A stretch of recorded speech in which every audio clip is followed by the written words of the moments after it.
شروع میں تو زاویار کو در نایاب کی اس حرکت پہ بہت شدید غصہ آئے گا کہ میرے لاکھ منع کرنے کے باوجود بھی اس نے ایگزام دینے کی ضد منوا لی اور پھر دنیا کے سامنے شاید میرا تماشا بنوا دیا۔ لیکن بعد میں جب سچائی کھلے گی تو زاویار کو بہت افسوس ہوگا کہ در نایاب نے آج تک زاویار کا نام دبونے کی کوشش نہیں کی، الٹا اس کا نام مزید روشن ہی کروایا ہے۔ ایگزامینیشن ہال کے باہر پہنچتے ہی رپورٹرز یہ جان جائیں گے کہ جو لڑکی پریگنینسی کے لاسٹ ڈیز میں ایگزام دینے آئی ہے وہ کوئی اور نہیں بلکہ زاویار کی ہی بیوی ہے۔ زاویار تو رپورٹرز کو اوائڈ کرے گا اور وہاں سے فوراً چلا جائے گا، در نایاب کو لے کے ہاسپٹل پہنچ جائے گا۔ لیکن رپورٹرز بعد میں یہی رپورٹ شائع کریں گے کہ ہمیں تعلیم کی اہمیت کا اندازہ زاویار لوگوں کی فیملی سے ہی لگانا چاہیے۔ وہ لوگ اتنے دولت مند شہر کے امیر ترین خاندان ہیں، وہ چاہیں تو اپنے بچوں کو بالکل گھر میں بٹھا لیں، نہ کوئی ہنر سکھائیں اور نہ ہی تعلیم دلوانے میں انٹرسٹ لیں،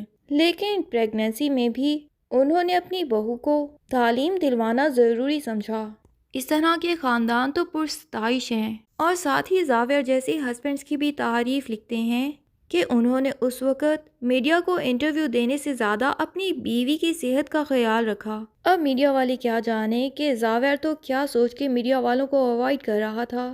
ادھر جب میڈیکل ٹیسٹ ہوں گے تو پتہ چلے گا کہ در نایاب کو کسی نے صبح ناشتے میں ہی کوئی غلط دوا پلا دی تھی، اور جیسا کہ یہ نیوز میڈیا تک پہنچ چکی ہے تو اب میڈیا کا انٹرسٹ اس نیوز میں بہت زیادہ ہو جائے گا، اور وہ لوگ یہ بھی جاننا چاہیں گے کہ آخر ناشتہ تو ان کی بیوی نے گھر سے ہی کیا ہوگا، تو کون ہے اس گھر میں جو کہ ان کی زندگی کا دشمن بنا پھرتا ہے۔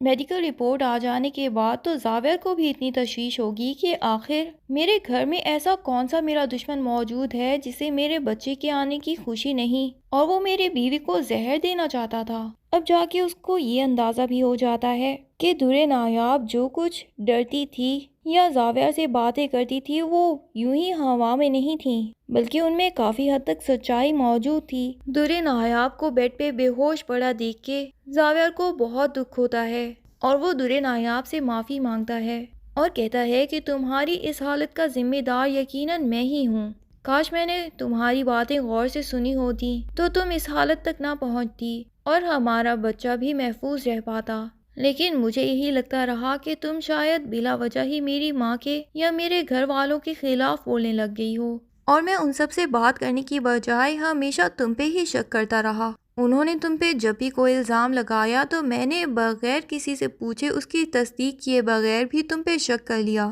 لیکن تمہارے لگائے گئے الزامات پہ تو میں نے کوئی تحقیق ہی نہیں کی۔ پر وہ ساتھ ہی بے ہوش پڑی در نایاب سے وعدہ کرتا ہے کہ تمہارے ہوش میں آنے سے بھی پہلے میں اس مجرم کو ڈھونڈ نکالوں گا اور اسے پوری کی پوری سزا بھی دلواؤں گا، چاہے پھر وہ میری ماں ہی کیوں نہ ہوں۔ ادھر جمیلہ جو کہ بہت زیادہ خوفزدہ ہوتی ہے وہ تانیہ سے کہتی ہے کہ میڈم دیکھا، میں نے تو آپ کو پہلے ہی کہہ دیا تھا کہ اس لڑکی پہ خدا کا خاص کرم ہے، اس کو ہم ایسا کوئی نقصان پہنچا نہیں سکتے، غیب سے مدد آ جاتی ہے اس کے لیے۔ اب دیکھیں کس طرح پوری دنیا کے سامنے بدنامی ہوگی، آپ نے بلا وجہ اپنے اس خونخوار کھیل میں مجھے بھی شامل کر لیا۔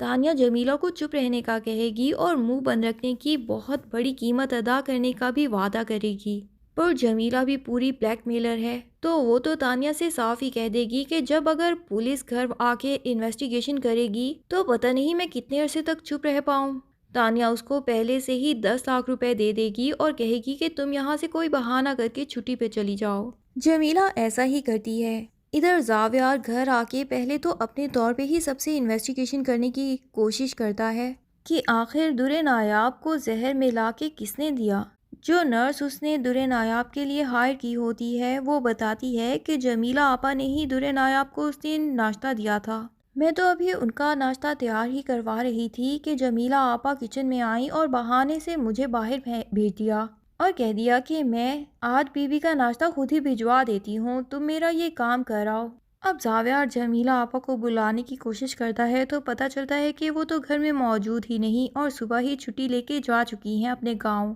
اب تو زاویار کا شک بڑھ جاتا ہے اور وہ پولیس کو بھیج دیتا ہے جمیلہ آپا کو گاؤں سے اٹھوانے۔ پولیس ان کو بلا کے پوری انویسٹیگیشن کرتی ہے اور پھر یہ بھی پتہ چلتا ہے کہ تانیہ کے اکاؤنٹ سے جمیلہ کو 10 لاکھ روپے ٹرانسفر کیے گئے ہیں۔ اب تو جمیلہ سچ بتانے پہ مجبور ہو جاتی ہے اور وہ سب کے سامنے اعتراف کر لیتی ہے کہ تانیہ بی بی، میں نے تو آپ کو پہلے ہی کہا تھا کہ میں کسی کی جان نہیں لے سکتی، پر بلا وجہ آپ نے مجھے پیسوں کا لالچ دے کے اس گناہ میں شامل کروا دیا۔ پہلے بھی بہت گناہ میں کر چکی ہوں آپ کی وجہ سے۔ در نایاب جیسی معصوم لڑکی کے اوپر بلا وجہ ہی الزامات لگاتی رہی، ان کو تنگ کرتی رہی اور گھر والوں کی نظروں میں ان کو جھوٹا بھی بنا دیا اور زاویار بھائی کی نظر میں بھی ان کو غلط ثابت کر دیا، صرف اور صرف آپ کی کہنے پہ۔ حالانکہ وہ تو اتنی اچھی نیچر کی لڑکی ہیں کہ انہوں نے میری بہت بار مدد کی ہے۔ اب جب تانیہ کی سچائی سب گھر والوں کے سامنے آ جاتی ہے تو سب کو یہ بھی پتہ چل جاتا ہے کہ جنید تانیہ کے بارے میں کچھ بھی جھوٹ نہیں کہتا تھا،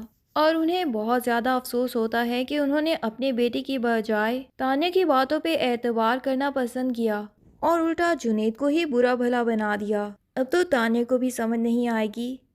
کہ وہ مزید اپنے جھوٹ کو کیسے چھپائے، تو وہ صاف ہی بتا دے گی کہ ہاں میں نے یہ سب کچھ کیا کیونکہ در نایاب میرے اور زاویار کے راستے میں کانٹا بن کے آئی تھی۔ میں اور زاویار ایک دوسرے سے بچپن سے محبت کرتے آئے ہیں اور یہ طے تھا کہ ہم دونوں کی ہی شادی ہونے والی ہے، پھر آخر زاویار مجھے چھوڑ کے ایسی جاہل گوار لڑکی کے ساتھ کیسے شادی کر سکتا ہے؟ مجھے تو ڈے ون سے ہی وہ بالکل پسند نہیں آتی تھی اور نہ ہی مجھے جنید سے شادی میں کوئی انٹرسٹ تھا۔ اس کو تو میں نے صرف سیڑھی بنایا تھا زاویار تک پہنچنے کے لیے۔ اب جب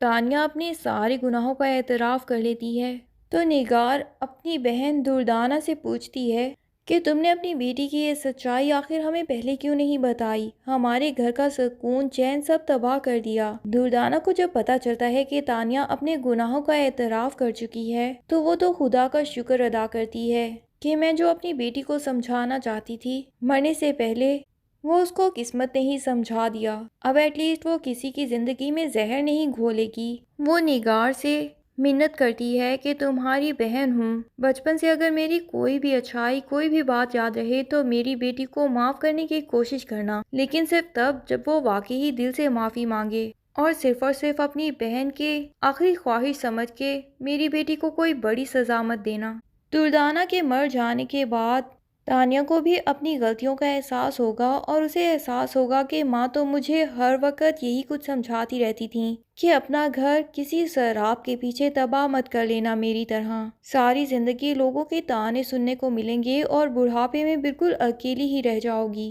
جنید جیسا اچھا ہسبینڈ مل گیا ہے، اچھی لائف مل رہی ہے، اسی میں گھر بسانے کی کوشش کرو اور خوش رہنا سیکھو، بجائے اس کے کہ کسی دوسرے کا گھر تباہ کر دو۔ لیکن اب یہ باتیں تانیہ کے سمجھ میں آنے کا بھی اسے لگتا ہے کہ کوئی فائدہ نہیں۔ پھر بھی وہ ماں کے مر جانے کے بعد نگار کے ساتھ ساتھ جنید سے بھی معافیاں مانگتی ہے اور زاویار اور در نایاب سے بھی دل سے معافی مانگتی ہے۔ اب کیا جنید واقعی ہی دل سے تانیہ کی غلطیوں کو معاف کر دے گا اور دوبارہ سے اسے اپنا لے گا؟ یہ سب جاننے کے لیے ڈرامے کی نیکسٹ ایپیسوڈز کا انتظار کیجیے۔ تب تک کے لیے اللہ حافظ۔ ویڈیو پسند آئے تو لائک اینڈ کمنٹ ضرور کر دیں اور چینل کو سبسکرائب کرنا نہ بھولیے۔ Thank you.